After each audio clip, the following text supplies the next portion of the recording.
They tried to blackball me. They kept me out. They talked bad about me. They said I wasn't good enough. I couldn't beat these top welterweights. And I just kept my head to the sky. I kept praying to God that I get the opportunity to show the world how great Terence Crawford is.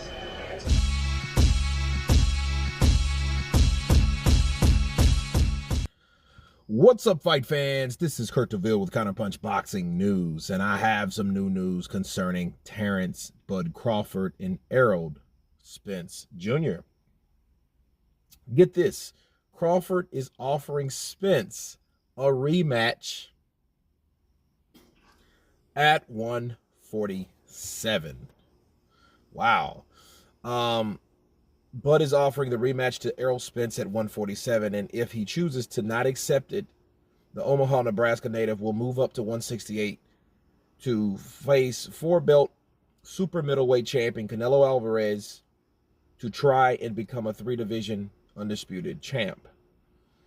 What Nelson says about Crawford moving up to 168 if Spence rematch doesn't happen sounds like a pipe dream that has no chance of happening in this lifetime. Canelo already said this week he's not going to fight Crawford if he moves up to 168 because there's nothing for him to gain. Crawford must face Murder's Row. If Crawford wants to move up to super middleweight and earn the fight against Canelo by beating Murderous Row, David Benavidez, David Morel, Demetrius Andrade, then another thing, but that's obviously not what he has in mind. Crawford wants to move up to 168 and be given a straight shot at Canelo without working for it.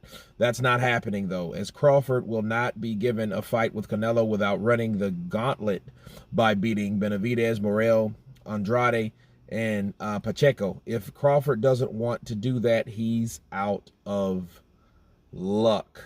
Okay. Let me counterpunch.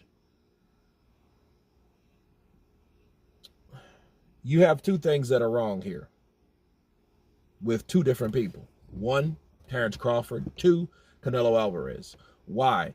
Because Terence Crawford already said he had obligations and he was going and he intends on honoring those obligations with a rematch. Since he's not going to do that, according to this, he's offering him at 147. It seems like to me Terence Crawford is doing something. He's offering him a rematch, but it's at the stipulations of the same type of fight at the same weight. Now you could say, well, he's just fighting for undisputed. Well, I get that. But understand this. At the end of that fight between Terence Crawford and Errol Spence, it was nothing but love for Errol Spence after Terence Crawford beat him. You know, and I didn't see any animosity anyway.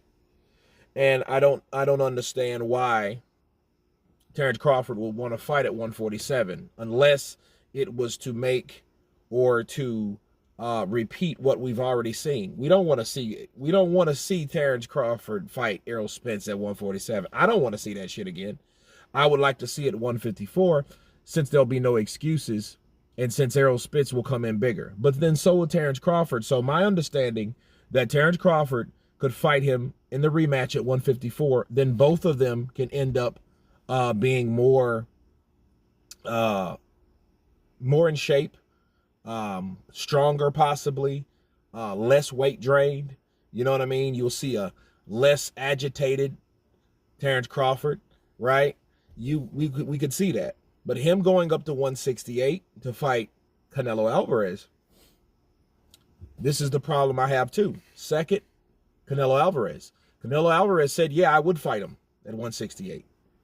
You know, I would fight him, and he said he has to come to 168. Now we're hearing if he comes to 68, now we're hearing Canelo says, I won't fight him because there's nothing to gain. So I'm like, okay, well, which one is it? It's either you're going to honor the challenge, but you would fight Jermell Charlo, but not Terence Crawford. You have nothing to gain by fighting Charlo either, do you? No, you don't. So I don't understand how people flip their words and all of a sudden regress from what they said before. Okay, and I don't like that. I think these fighters need to have more integrity. You know, be a person of their word. That's one thing I can respect about Deontay Wilder. He might have made a shit decision of fighting Fury all those times instead of fighting Joshua, but he told him he was going to fight him. Therefore, he fought him.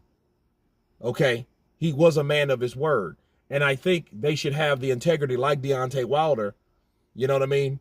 Even though it's not the smartest, even though it's not the ideal, you already said it because you've spoke it.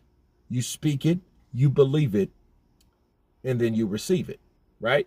So I think these guys, Terence Crawford offering him to Errol Spence a fight at 147, I think he's trying to fight the same version of Errol Spence, and I don't see the challenge in that. I don't see why you would want to fight him at 147 as opposed to 154 when he's better.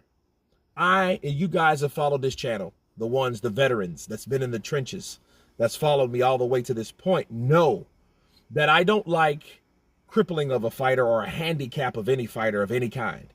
I don't like the rehydration crap. I don't like the catch weight crap. I don't like the, hey, you can't do this or do that just for an edge. I don't care about any of that.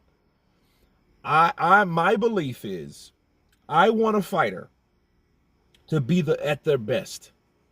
And I would expect a fighter that's fighting that fighter to want them to be at their best. So you'll have the best version of that fighter, not a diminished, starched, weaker version of that fighter.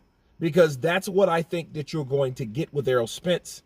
Okay. If their excuse, people around Errol Spence, not Errol Spence himself, but people around Errol Spence is saying that he fought that way because he didn't, or he stayed at that weight class too long. Okay, that may or may not be true. However, with 154, you can eradicate all that because that won't be the case because we're fighting at 154. So again, there'll be no excuses. But anyway, you guys tell me what you think of Terence Crawford offering Errol Spence Jr. a rematch at the same weight class for the same belts, for the same thing at welterweight. Of course, please subscribe. And you guys been counterpunching. Peace.